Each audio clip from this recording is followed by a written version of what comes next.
परमात्मा को जानते हो? परमात्मा को जानते हो? कहाँ रहते हैं परमात्मा?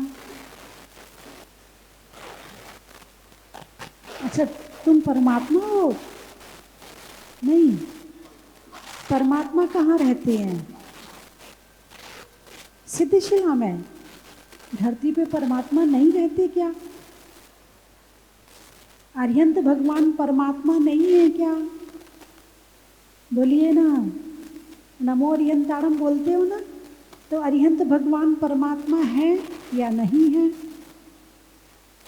फाइनल करो। प्रवचन सुनते हैं आप लोग? फिर आपको कैसे नहीं पता? जब प्रवचन सुनते हो तो कैसे चलते फिरते खाना बनाते सुनते हो क्या? तो फिर कैसे पता नहीं आपको? अरिहंत भगवान सकल परमात्मा है और सिद्ध भगवान निकल परमात्मा है। कल यानी शरीर, कल यानी शरीर, और सकल यानी शरीर सहित परमात्मा, और निकल परमात्मा यानी जिनका शरीर नहीं है वो निकल परमात्मा। अच्छा, तुम परमात्मा हो कि नहीं हो? अच्छा, तुम आत्मा हो कि नहीं हो? हो? चलो, इसमें तो गर्दन हिला दी। हाँ, हम आत्मा हैं। चलिए ठीक है, चलिए इतना भी ज्ञान हो गया, ये भी बहुत बड़ी बात है कि आपको ये पता चल गया कि मैं आत्मा हूँ, है ना? अब अगला प्रश्न ये है, आप लोग बाहर आ जाएं भाई साहब। हाँ, आप लोग सब बाहर आ जाएं, सबको बाहर आ जाइए। आत्मा कैसी है? प्रश्न मेरा, गोरी है कि काली है कि सफ़ेद है कि लाल है कि नीली है कि हरी है? कौन से कलर की है आत्मा? जिस कलर के आप हो, आत्मा उस रंग की है। हाँ या ना? यदि हाँ है तो हाँ करो, ना है तो ना करो। आत्मा का रंग कौन सा है? हैं? जिस शरीर में जाती है उसी कलर की हो जाती है आत्मा। अच्छा, आप गोरी हो कि नहीं? आपसे पूछा जाए कि आपका कलर कौन सा है तो आप क्या बताओगी? गेहुआ है, गोरा है, काला है, सुपर वाइट है, कम वाइट है, डार्क ब्लैक है, ऐसे तो बताओगे कि किसका कलर है? आत्मा का। किसका? क्या बात है, मुझे लग रहा आप तो प्रवचन सुन सुन के ज्ञानी हो गए हैं। आपको ये पता चल गया है कि ये कलर मेरा नहीं है। आत्मा कैसी है? रंगहीन है। कैसी है? रंगहीन है। पानी का कलर कौन सा है? कोई कलर नहीं है। आत्मा का कलर कौन सा है? कोई कलर नहीं है ना? चलिए, अच्छा अब ये बताओ, आत्मा कितने किलो की होती है? अच्छा, आप कितने, आपसे पूछे कि आपका वेट क्या है, आपका वजन क्या है, तो आप क्या बताओगे? बोलिए ना। प्रश्न किया आपका वजन कितना है, तो आप क्या बताओगे? 70 kilo, 80 kilo, 40 kilo, 20 kilo, 10 kilo, जिसका जितना है उतना बता देगा। ये वजन किसका है? अच्छा, ये भी पता है आपको? क्या बात है। वजन आत्मा में नहीं है, वजन शरीर में है। किस में है? शरीर में है। और जब कोई पूछता है आपसे अपना वजन बताओ, तुम अपना किसको समझते हो? शरीर को या आत्मा को? तुम ये भूल ही जाते कि मैं आत्मा हूं। तुम शरीर के वजन को अपना वजन मानते हो, शरीर के रंग को अपना रंग मानते हो। चलिए अब बताइए, आत्मा मुलायम है कि कठोर है? अब तो कह दो, अब तो कह दो मुलायम है। नहीं, तो मुलायम भी आत्मा का गुण नहीं है। कहते ना, अरे तेरे हाथ तो बड़े नरम है, अरे तेरे हाथ तो बड़े कड़े हैं, कहते हो कि नहीं कहते हो? तो किसके हाथ कड़े हैं? शरीर के। तुम शरीर हो क्या? तुम क्या हो? मैं आत्मा हूं। डाउट में मत रहो, दृढ़ता से कहो मैं आत्मा हूं। आत्मा अलग है और शरीर अलग है। जैसे दूध में पानी रहता है, ऐसे शरीर में आत्मा रहती है। दिखता जरूर है कि एक है, मगर ये एक नहीं है। दूध में पानी दिखता है ना। यदि एक गिलास दूध में आधी गिलास पानी मिला दो तो पानी क्या बन गया? जोर से बोलिए, क्या बन गया? दूध बन गया। दूध पतला हुआ कि नहीं हुआ? यदि पानी दूध बन जाता तो पतला कैसे होता? पानी पानी में है, दूध दूध में है, लेकिन मिक्स ऐसे हो गए हैं कि अलग नजर नहीं आ रहे हैं। पानी दूध नहीं बन सकता और दूध पानी नहीं बन सकता। पानी के अणु पानी के रहेंगे और दूध के अणु दूध के रहेंगे। अब बताओ आत्मा कैसी है? मुलायम है कि कठोर है? हैं? ना मुलायम है ना कठोर है। बहुत बढ़िया। अच्छा, आत्मा में खुशबू है कि बदबू है? चलो यहाँ तक तो गाड़ी अच्छी पहुँच गई है, सही पहुँच गई है। आत्मा में ना खुशबू है ना बदबू है, दोनों से रहित है ना। चलिए क्या पूछूं और? आप तो सब चीज़ का उत्तर सही दे रहे हो। अच्छा, आत्मा खट्टी है, मीठी है, नमकीन है, कैसी है? हैं? कोई स्वाद नहीं आत्मा में। ये स्वाद जो है वो किस में है? स्वाद में तो तुम सारी जिंदगी फंसे पड़े हो। आज ये बना दे, आज वो बना दे, उसमें नमक अच्छा डाल दे, उसमें मीठा मीठा ज़्यादा कर दे, इसमें ऐसा कर दे, उसमें ऐसा कर दे। सारी जिंदगी तो स्वाद के चक्कर में घूम रहे हो और तुम कह रहे आत्मा स्वाद रहित है। अरे बोलिए ना। ये सारे काम चल रहे हैं कर्मों के कारण। किसके कारण? कर्मों के कारण। खाना किस वजह से पड़ रहा है? कर्मों के कारण। ये स्वाद क्यों ले रहे हैं? कर्मों के कारण। कर्मों के कारण करते हैं और कर्म ही बंद हो जाता है। फिर ये साइकिल चलती रहती है। पुराना कर्म उदय आया, नया कर्म किया, फिर दूसरा आ गया, फिर एक झड़ा। ये हमारा डब्बा खाली नहीं हो पा रहा है। तो जब मुनिराज ध्यान करने बैठते हैं अपनी आत्मा का, तो क्या ध्यान करते हैं? मेरी आत्मा रंग रहित है, मेरी आत्मा स्पर्श रहित है, मेरी आत्मा गंध रहित है, मेरी आत्मा वर्ण रहित है।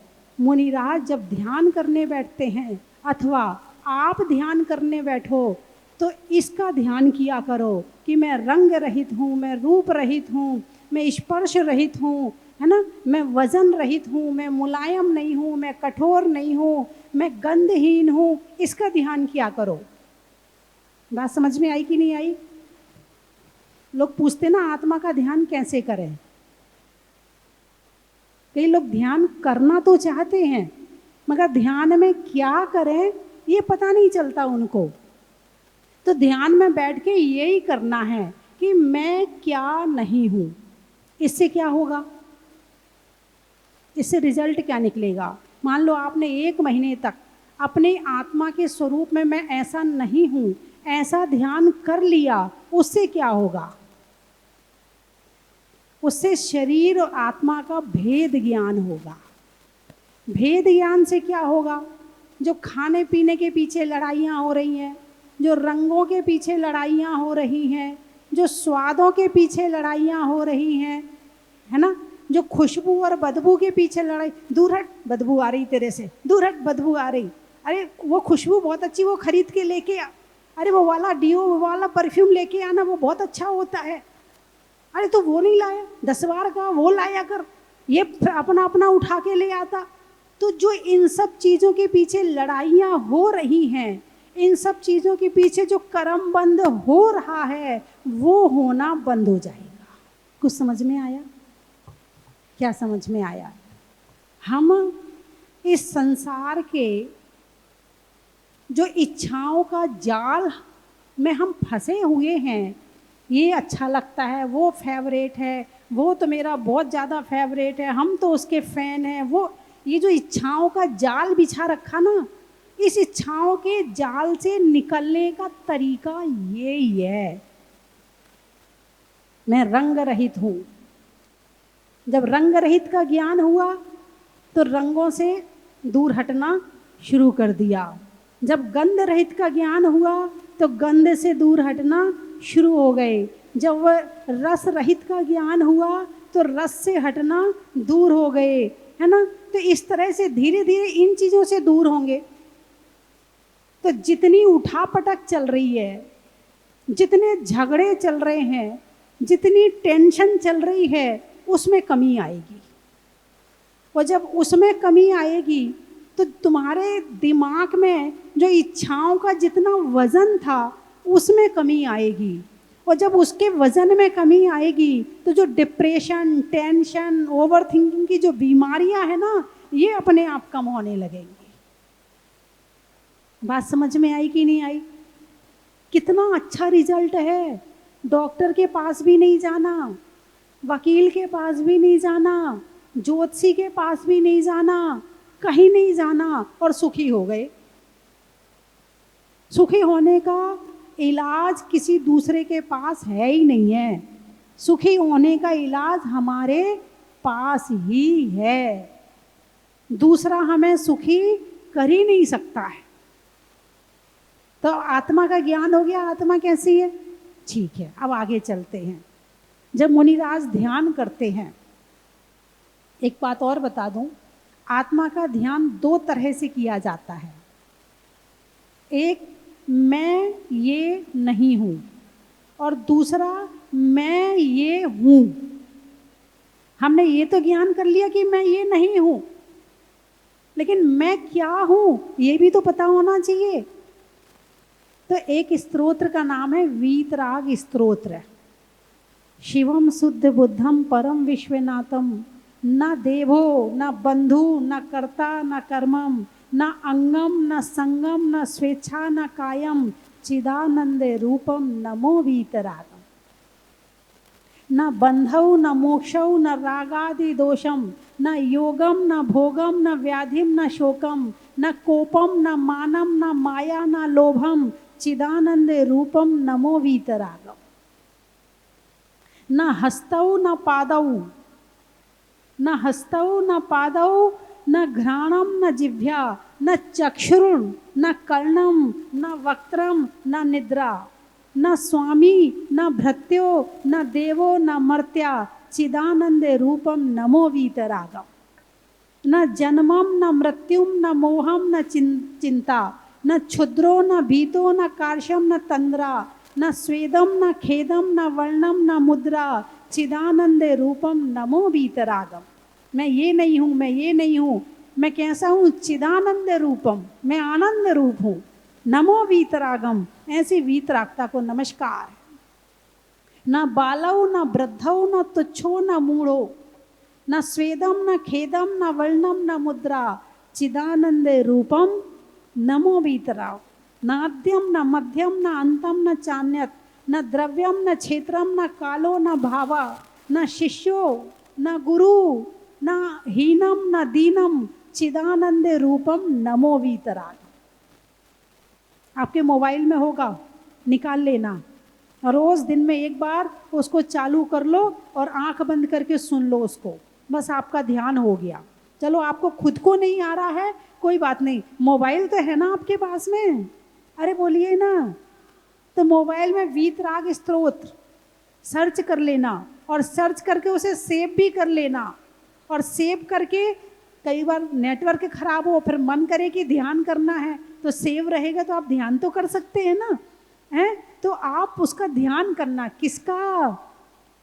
वीतराग स्तोत्र में क्या, मैं कैसा हूं, मैं चिदानंद रूप हूं। चिद यानी आत्मा, चिदानंद, चिद आनंदमयी आत्मा हूं। दुख मेरा स्वभाव है ही नहीं है, मेरा स्वभाव तो सुख है, आनंद रूप है। चिदानंद रूपम नमो वीतरागम। और ऐसी वीतरागी आत्मा को नमस्कार है। तो इसमें ये बताया मैं ये नहीं हूं, मैं ये नहीं हूं, मैं ये नहीं हूं, तो मैं कैसा हूं। तो इसके जस्ट बाद में एक स्तोत्र मिलेगा आपको, उसका नाम है परमानंद स्तोत्र। क्या नाम है उसका? परमानंद स्तोत्र, परम आनंद स्तोत्र। कौन सा स्तोत्र? तुम आनंद ढूंढने कहां कहां जाते हो? अरे बोलिए ना, आनंद ढूंढने कहां कहां जाते हो? दुनिया में भागते हो आनंद ढूंढने के लिए, और आनंद आपके मोबाइल में है, उसको निकालना है। क्या नाम है उसका? परमानंद स्तोत्र। अब उसमें क्या आएगा?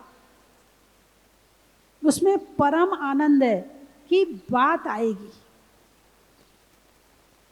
उसमें सारा बताया है, मैं केवल ज्ञानी हूं, मैं केवल ध्यानी हूं, है मैं अनंत सुखी हूँ, मैं अनंत दर्शी हूँ। इतना अच्छा है, इतना अच्छा है। यदि उसका ध्यान कर लिया तो आपको ऐसा लगेगा कि शरीर तो फूल सा हल्का हो गया। शरीर भी हल्का हो जाएगा। आत्मा हल्की होती है तो शरीर हल्का हो जाता है, और आत्मा भारी हो, टेंशन हो, तो शरीर भी भारी हो जाता है। हाँ या ना? तो जब मुनिराज ध्यान करते हैं तो ध्यान करने में फिर ये सब करते हैं, और फिर गुणस्थान चढ़ते हैं, 7वें गुणस्थान में पहुंचते हैं। 7वें गुणस्थान में श्रेणी चढ़ने लगते हैं। तब बताया है, 6 ढाला की लाइनें चल रही हैं। तब ही शुक्ल ध्यानाग्नि कर, चौघाति विधि कानन दहियो। कितनी आकुलता है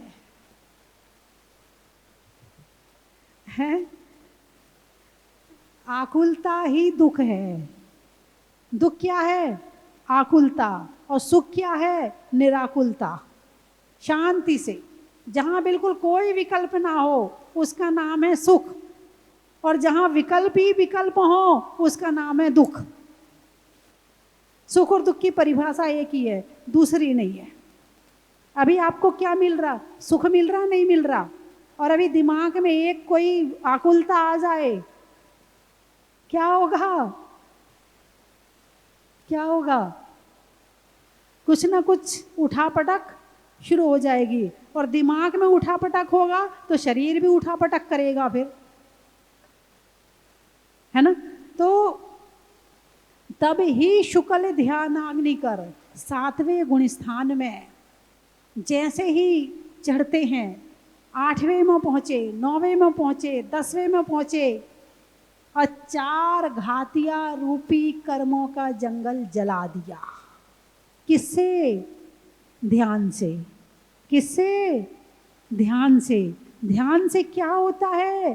ध्यान से कर्मों का नाश होता है। क्या होता है? कर्मों का नाश होता है। और परेशान कौन कर रहे हैं?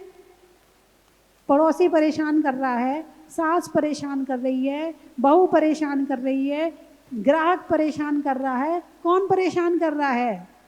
कर्म परेशान कर रहा है। जब तक हमारे कर्म का उदय नहीं होगा, तब तक सामने वाला निमित्त बनने वाला नहीं है। परेशान करने वाले कर्म हैं। इन कर्मों को कैसे भगाएं? बोलिए, क्या बताया था मैंने? ध्यान से। ध्यान अपने में लगा लो, कर्म भाग जाएंगे। ध्यान बाहर लगाओगे, कर्म आ जाएंगे। जिस तरफ ध्यान दोगे वो ही मिलेगा। क्या? जिस तरफ ध्यान दोगे वो, आजकल एक बड़े मोटिवेशनल स्पीकर बोले, गोल अचीवमेंट करना है, ध्यान लगाओ वहाँ का, सारी कायनात आपको वो चीज़ देने के लिए तैयार हो जाएगी। तो इस तरह वो उन्हें मोटिवेशन देते हैं कि आपको सीए बनना है, आपको आईएएस बनना है, आप ध्यान लगाओ और दिन भर सोचो आपको बनना है, आपको बनना है, आपको बनना है, आपको बनना है, आप बन जाओगे। क्या कहते, सारी कायनात, सारी प्रकृति वो चीज आपको देने के लिए इकट्ठी हो जाएगी। सही कहते हैं, बिल्कुल सही कहते। जहां ध्यान लगाओगे वो ही मिलेगा। बाहर ध्यान लगाओगे बाहर की चीज मिलेगी, और अंदर ध्यान लगाओगे तो शुद्धात्मा मिलेगी। क्या मिलेगी? शुद्ध आत्मा मिलेगी। शुद्ध आत्मा का ध्यान करने से शुद्ध आत्मा मिलती है, और अशुद्ध आत्मा का ध्यान करने से अशुद्धि बढ़ती है। तो अभी आप किसका ध्यान करते हो दिन भर? बोलिए ना, किसका ध्यान करते? मंदिर में कौन बैठे हैं? भगवान आत्मा है कि नहीं है? भगवान आत्मा है कि नहीं है? हैं? चलो एक बात आपको बता दूं मैं, जो भगवान का भूत था वो हमारा वर्तमान है। क्या कहा मैंने? जो भगवान का भूत था वो हमारा वर्तमान है, और यदि हमने पुरुषार्थ किया तो जो भगवान का वर्तमान है वो हमारा भविष्य बन सकता है। हमने पुरुषार्थ किया तो जो भगवान का वर्तमान है वो हमारा भविष्य बन सकता है। भगवान हमारे जैसे थे पहले, बिल्कुल ऐसे थे। आपने यदि पुराण पढ़े हो, महावीर पुराण पढ़ा हो, यदि आपने पद्म पुराण पढ़ा हो, आपने आदि पुराण पढ़ा हो, सारा वर्णन आता है। भगवान महावीर, भगवान आदिनाथ के समय में, उसके पहले भील की पर्याय में थे कि नहीं थे? तुम तो जैनी हो फिर भी, वो तो भील की पर्याय में थे, आदिवासी हैं। और जब भगवान आदिनाथ तीर्थंकर की पर्याय में थे, उस समय भगवान महावीर का जीव मारीची यानी भरत का पुत्र, आदिनाथ का पोता, उस पर्याय में था कि नहीं था? तो कैसा था? जैसे हम आज हैं वैसे ही थे। आज वो भगवान बन गए और हम जहाँ के तहाँ पड़े हैं। हो सकता है उनके समय में हम भी पैदा हुए हों, क्योंकि आत्मा मरती नहीं है, आत्मा कहीं ना कहीं तो रहती रहती है। तो हो सकता हम भी रहे हों उस समय में, फिर सोचा हो अभी तो चतुर्थ काल बहुत बाकी पड़ा है, बाद में चले जाएंगे मोक्ष, फिर पर कहीं भटक गए, फिर बीच में कभी आए हो शांतिनाथ भगवान के बाई चांस, शांतिनाथ या अरयनाथ या कोई किसी के भी समय में आए हो, फिर सोचा कभी तो बहुत समय बाकी है, चतुर्थ काल में फिर मोक्ष चले जाएंगे। और ऐसे करते करते चतुर्थ काल निकल गया और पंचम काल में पैदा हो गए और मोक्ष का दरवाजा बंद हो गया। कुछ समझ में आ रही नहीं आ रही मेरी बात? अरे बोलिए ना, कठिन तो नहीं लग रही है? हैं? सबसे सरल, सबसे सीधी आत्मा की बात है, बस समझने की देर है जरा सी। यदि समझ में आ जाए तो एक हाथी भी तर जाता है, एक हाथी भी पारसनाथ बन जाता है, एक शेर भी भगवान महावीर बन जाता है, एक बैल भी राम बन जाता है, समझ में आ जाए तो त्रियंच भी तर जाता है, और समझ में ना आ जाए तो मनुष्य भी त्रियंच बन जाता है। डॉग और गॉड, क्या कुछ समझ में आया नहीं आया? अब वो आगे के अक्षर पीछे कर दो, पीछे के आगे कर दो। डॉग और गॉड हैं, समझ में आ जाए तो डॉग भी गॉड बन जाता है, और समझ में ना आए तो मतलब गॉड का मतलब आप लोग जो अभी कर्म सहित परमात्मा हो। अभी कैसे परमात्मा हो आप? परमात्मा तो हो लेकिन कर्मों में ढके हो, इन कर्मों को हटाना है। तो ऐसा परमात्मा भी फिर क्या बन जाता है? डॉग बन जाता है ना? तो क्या बनना है आपको? अब बताइए मुझे, आपको क्या बनना है? DOG कि GOD? क्या बनना है? GOD? अच्छा, इसके लिए क्या करना पड़ेगा? कुछ नहीं करना पड़ेगा। न इसके लिए पैसा कमाना है, न इसके लिए कपड़े चाहिए, न इसके लिए सोना चांदी चाहिए, न इसके लिए मकान दुकान चाहिए, न इसके लिए परिवार चाहिए। यानी भगवान बनने के लिए कुछ नहीं चाहिए, सुखी होने के लिए कुछ नहीं चाहिए, और दुखी होने के लिए सब कुछ चाहिए। क्या कहा मैंने? दुखी होने के लिए सब कुछ चाहिए और सुखी होने के लिए कुछ नहीं चाहिए। भगवान दुखी हैं कि सुखी हैं? सुखी हैं। उनके पास में क्या क्या है? बोलिए ना। कुछ नहीं है, कुछ नहीं उनके पास में। और जब वैराग आया तो जंगल चले गए, सब छोड़ दिया, जो था वो छोड़ दिया। तो जब तक बाहर की चीजें पकड़ोगे तब तक खुद को नहीं पकड़ पाओगे, और बाहर की चीजों को जितना छोड़ना शुरू करोगे तो अपना अंतरंग पकड़ में आने लगेगा। अभी तो सारी दुनिया की खबर है, केवल खुद की खबर नहीं है। खुद की खबर लेने लगो तो दुनिया की खबर, जिसने राग द्वेष काम आदि के जीते उसने सब जग जान लिया। अभी तुम एक खबर लेनी तो तुम्हें न्यूज़ सुननी पड़ती है, और केवल ज्ञान हो जाए तो सारी दुनिया की न्यूज़ एक साथ केवल ज्ञान में आ जाती है। अभी तो एक मोबाइल देखने के लिए आंखें गड़ानी पड़ती हैं, और केवल ज्ञान हो जाए तो सारे मोबाइल केवल ज्ञान में झलकते हैं। जिसने राग द्वेष काम आदि के जीते उसने सब जग जान लिया। किसको जान रहे? एक को जान लो, सबको जान लिया। एक को नहीं जाना, कुछ नहीं जाना। समाप्त करूं? समझ में तो आ गया ना? तो कौन कौन है जो आज से वीतराग स्तोत्र और परमानंद स्तोत्र सुनेगा?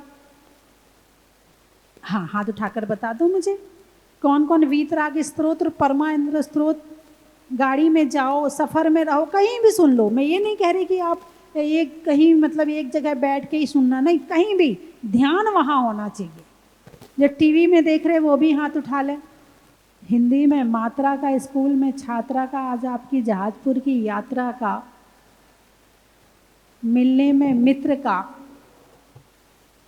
शादी में इत्र का, और पढ़ने में वीतराग और परमानंद स्तोत्र का। बड़ा ही महत्व। शरीर में कान का, देने में दान का, और करने में ध्यान का, पेड़ में तना का, गर्मी में पना का, और आने वालों में सतना का, बड़ा ही लगाने में नारा का, आकाश में तारा का, और करने में शांति धारा का, खुरई चक्की में उरई का, भोजन में तोरई का, और आने वालों में खुरई का, रहने के लिए जनवरी में जाड़ा का, रहने के लिए बाड़ा का, और आने वालों में छिंदवाड़ा का। बड़ा ही महत्व है। भिंड पापों के खंड खंड का, चोर को दंड का, और आने वालों में भिंड का। बड़ा ही महत्व है। दिल्ली त्रियंचों में बिल्ली का, डंडा में गिल्ली का, और आने वालों में दिल्ली का। बड़ा ही महत्व है। घर में दादा का, करने में वादा का, और आने वालों में बड़ौदा का। बड़ा ही महत्व है। सावन में दिया का, दिवाली में दिया का, सावन में बिया का, और आने वालों में अकोदिया का। बड़ा ही महत्व है। माता जी जबलपुर, अच्छा। गाने में सुर का, नृत्य में नुपुर का, आने वाला में माता जी जबलपुर का। बड़ा ही महत्व है। हाथ में पंजा का, हाथ में पंजा का, और छूटने में कर्मों के शिकंजा का, और आने वालों में कारंजा का। बड़ा ही महत्व है। उदयपुर रिश्तों में ससुर का, देवों में असुर का और आने वालों में उदयपुर का। बड़ा ही महत्व है। और बताओ। जावर, बच्चों में सावर का, दवाई में डावर का और आने वालों में जावर का। बड़ा ही महत्व है। शिखर जी, तुम शिखर जी से आए हो? अच्छा। गर्मी में शिकंजी का, करने में जीजी का और आने वालों में शिखर जी का। बड़ा ही महत्व है। सरिया, अच्छा। नामों में हरिया का, हरिया होते हैं ना, हरिया हरिया बोलते हैं, हरि को हरिया बोलते हैं? और मोहल्ले में बरिया का और आने वालों में सरिया का। बड़ा ही महत्व है।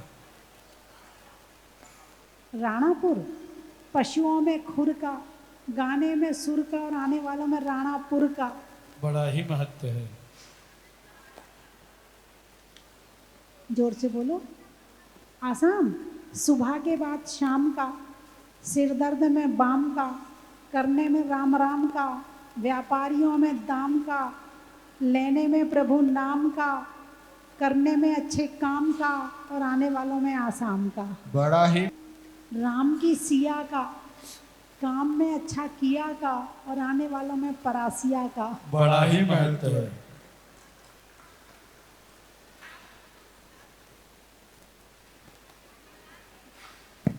मौसी, बोसी, बोसी, अच्छा।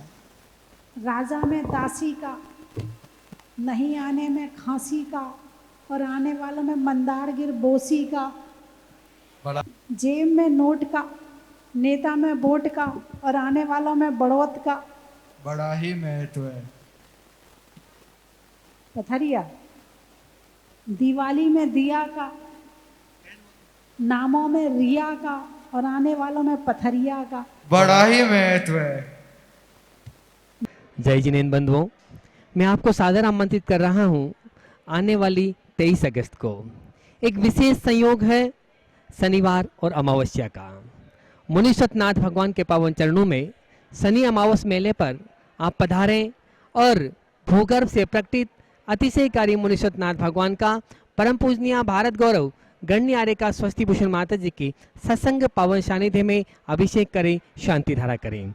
बंधुओं, शनिवार और अमावस्या का शुभ संयोग बहुत कम मिलता है। वर्ष में 1 या 2 बार ऐसा मौका मिलता है और उस दिन मुनि सतनाथ भगवान के मस्तक पर अभिषेक करना, शांति धारा करना महान फलदायी होता है, महान पुण्य का योग होता है। तब ऐसा सुअवसर मिलता है। तो आप जहाजपुर पधारें और अतिशयकारी बड़े बाबा का अभिषेक करें, शांति धारा करें। सुबह 6:30 बजे से मुनि सतनाथ विधान होगा। ठीक 8 बजे से अतिशयकारी मुनि सतनाथ भगवान का 1008 कलशों से महामस्तकाभिषेक और पूज्य माता जी के मुखारबिंद से दिव्य शांति धारा होगी। 1 कलश का पुण्यार्जन आप अपने परिवार की ओर से कर सकते हैं 5100 रुपये की न्योछावर राशि से। उस दिन सुबह 8 बजे से पारस चैनल पर पूरे कार्यक्रम का सीधा प्रसारण होगा। दोपहर में 12 बजे से 40 दिन महानुष्ठान जो चल रहा है उसका समापन होगा और संगीतमय चालीसा का 40 बार पाठ होगा। शाम को 7 बजे से अतिशयकारी मुनि सतनाथ भगवान की 108 दीपकों से भव्य संगीतमय महाआरती होगी। इन सारे कार्यक्रमों में आप सादर आमंत्रित है। तो बंधुओं, देर ना करें और 23 अगस्त को अवश्य पधारे शनि अमावस मेले पर और अतिशयकारी मुनि सतनाथ भगवान का अभिषेक करें, शांति धारा करें। 1 कलश अपने परिवार की ओर से मात्र 5100 रुपये की राशि में आप अपनी स्वीकृति दे सकते हैं। धन्यवाद। मैं इतने ही बोलना चाहती हूँ। मैं हाँ करके बहुत आनंदित प्रफुल्लित हूँ। बहुत अच्छा लगा। इस धरती का वरदान बना जिनका जीवन सारा, ऐसी श्री माता जी को सत सत नमन हमारा। जयपुर आके भी कई बार वापिस होना पड़ा, लेकिन इस बार ऐसा हुआ कि बस आपकी कृपा से, भगवान सुब्रतनाथ की कृपा से जो आपके दर्शन हुए।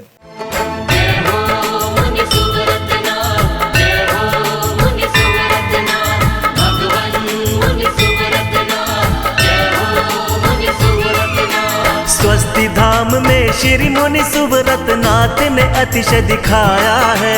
स्वस्ति धाम में श्री मुनि सुब्रतनाथ ने अतिशय दिखाया है। राजस्थान के जहाजपुर में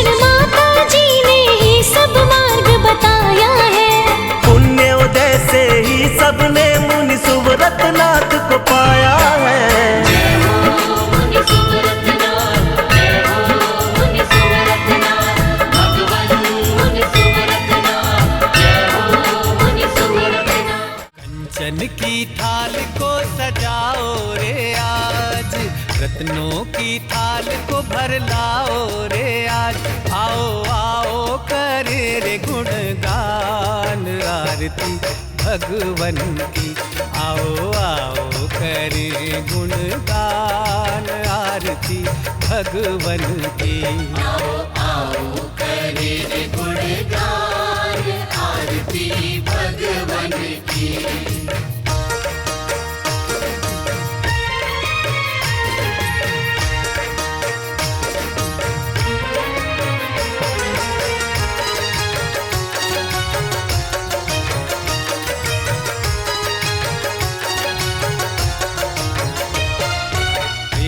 सुमित्र के राज दुलारे, माँ पद्मा जी के नैनों के तारे।